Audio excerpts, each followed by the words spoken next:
So this shirt is a $90 shirt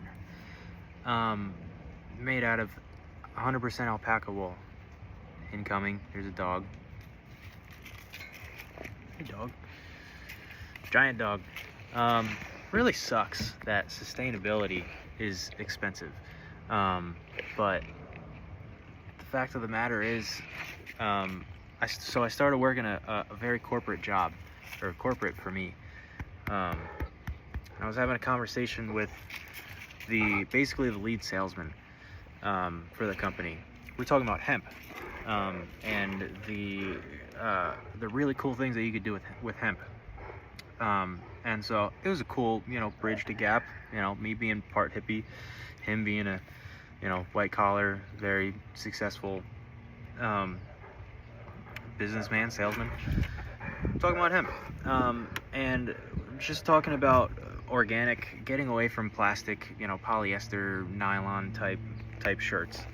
And the way he ended our conversation was, this very simple point of marketing rules the world.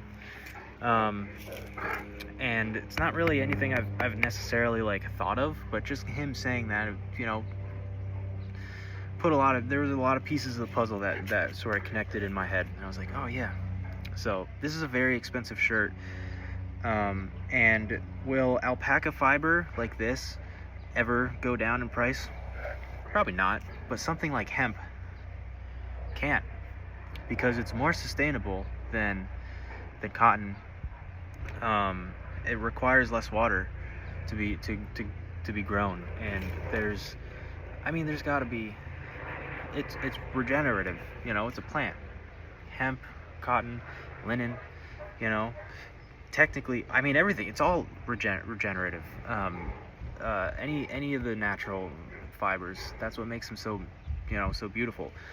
But then, what are we left with, in terms of the plastic?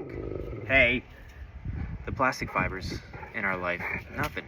They're sent to a dump in the desert.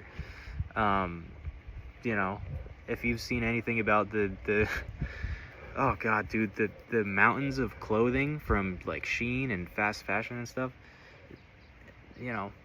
so this is an expensive shirt. I'm not trying to tell you to buy it, but at the same time, for being wool, it's a pretty damn good shirt, and I haven't washed it in the 2 months